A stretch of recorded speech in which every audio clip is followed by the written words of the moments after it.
is about winning. It's about winning the world championship, period. Period, because that's all that matters. Going to playoffs ain't good enough. Having a winning season, not good enough. Getting to the championship game, not good enough, okay? Because it takes everybody. And you may be tired of hearing this. I've been part of one championship team. I've stood in front of one championship team. It took 77 men to win a world championship. And that's just the way this thing goes. And once you hold that trophy up, I'm going to tell you right now, heavier than you think it is. Okay, Shannon, how impressive or unimpressive was he as the head coach of the Dallas Cowboys? Oh, don't do that. Don't yawn. What was that? Skip, where is the fire and brimstone? Where is the passion? Skip, what is this? I don't know. Now I see. Can you imagine if he didn't have two historically great quarterbacks, what his record would have been? Talking like that in front of men? Oh, my good. It explains to me, even with Dak being out, why they were so bad. That's awful. That's awful. I could have gave a better speech than that. I ain't been a head coach. Now, obviously, I'm good with words and I can motivate people. But Mike McCarthy, this is terrible. Another thing, Skip, why is he talking to Stephen Jones about Zeke's workload? You the coach. You say, you know what, Stephen? I'm not going to let Zeke run any in the preseason. He's got a lot of carries on that body. What you think? He hired you. Why you asking him what he think? Stephen Jones has never carried the football. Stephen Jones is not in the meeting. Stephen Jones has not been around it like you have. Why you asking Stephen? Man, you in trouble. I'm glad we saw that. I'm glad we talked about this. Because I was wondering. I was sitting there just watching this last night with my daughter. She in town taking care of me. I was like, what you think about that? You're like, Daddy, he terrible. Oh. I said, he is. He good and terrible. That was awful, Skip. I don't know how you stand up there in front of men. And you see the way they were looking at him when they panned the room. Did you see the way his players looking at him? I hope they show him a copy of that. Because you're gonna have to step your motivational speaking game. You're gonna have to step that up, Mike McCarthy. You either have that or you do not have that. When this episode ended and I turned off my TV and I sat back, it hit me right between the eyes, deep down in my psyche. He's not a natural-born leader of men. No. He was a good offensive coordinator who rose into becoming a head coach. And now I believe that he was mostly a product of those two Hall of Fame quarterbacks he had in Green Bay. Yes. Just as I fear Dan Quinn was mostly a product of the Legion of Boom, stocked with Hall of Fame bound players, right? Yep. Because this was embarrassing. This was lame. This was completely unconvincing. This was forced. He had obviously written a speech for Hard Knocks because he knew the cameras were on and rolling. And you want to talk about high school Harry? That was high school Harry, right? That was the high school Harry coach. That's middle school Mike. It was middle school Mike. You know, Charlie F around, he doesn't work here, okay? What? Well, we know that. Nobody in that room's Charlie F around, right? High school Harry, get his ass out the effing door. There's no high school Harrys in there to begin with, except you. That's your coach. No, I gotta let you off the hook. Because when you signed Mike McCarthy, you said you had a made man. Okay, because he'd won a Super Bowl. Well, how many coaches do you get who have actually gone to and held up and you don't know how heavy. Who cares how heavy it is? It held you up because you got to go along for the ride. So my final takeaway last night was my team is going to have to win in spite of him because there's no CEO to him. There's no commanding leader.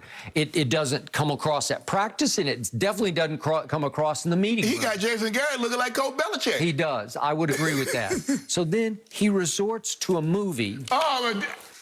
from 1999, an Austin Powers movie. It was the second of the trilogy of Austin Powers. I'm sure you saw them. I did. They were funny, but they're old.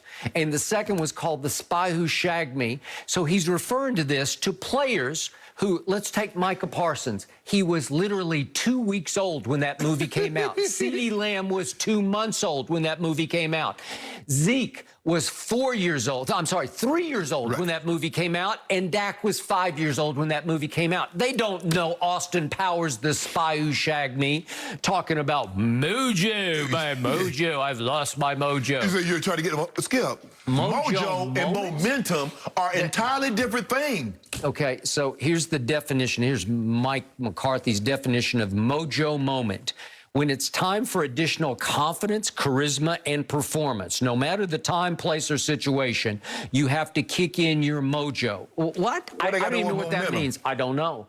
So in practice, they're having mojo moments where the offense versus the defense, and he yells out a scenario. You know, okay, there's 1 minute left, and it's 2nd and 12 from the 18-yard line. What are you going to do? What's your mojo moment? And the players are kind of laughing about it because it's lame. Yeah, that's high school. Corny. Yes, it's high school hair, right? Yes. Nobody's saying, let's get into our mojo moment. Nobody's going to carry mojo moments into real regular season games. No. Nobody cares.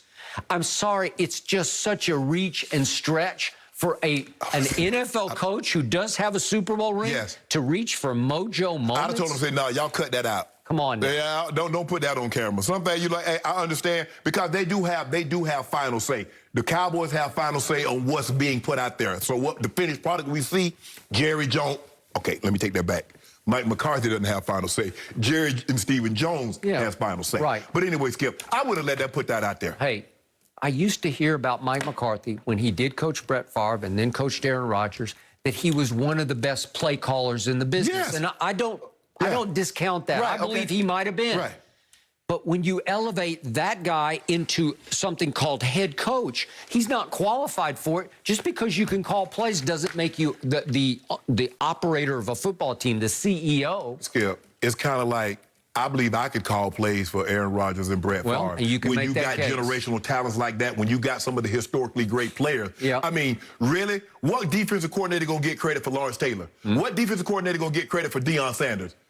They just go play. Yep. They don't need you to come up with a scheme. They are the scheme. Okay, so they went on the road as a wild card team in that 2009 season, and they got on a roll on the road. Right. And Aaron got hot. They survived the Michael Vick game in Philadelphia, and then you know the rest of the story. And they got a little bit of a break when Jay Cutler couldn't go in the second half of the NFC Championship game in Chicago. Right. And they caught another little break because Troy Polamalu, who went in the Hall of Fame the other night, had a pulled ham and couldn't really run in the Super Bowl. And Aaron was great, and our man Greg Jennings was great, and winning touchdown pass, and it all happened. And I think Mike McCarthy just went along for a great ride. But Skip, how long of a career does one Super Bowl buy you? I don't know. It was going on 11 years ago. Yeah. You talk about Aaron Rodgers last win that Super Bowl, No. But Aaron Rodgers has been great outside of Mike McCarthy. Yep. Mike McCarthy, not so much. But like you said, that's a God-given ability to be able to motivate a man, to be able, because coaches, really great coaches, can get things out of a player that a player didn't know he had in him or didn't think he could get out of himself. Yeah. That's what the really good ones can do. And Man, again, you think I get excited to play for him, Skip? No.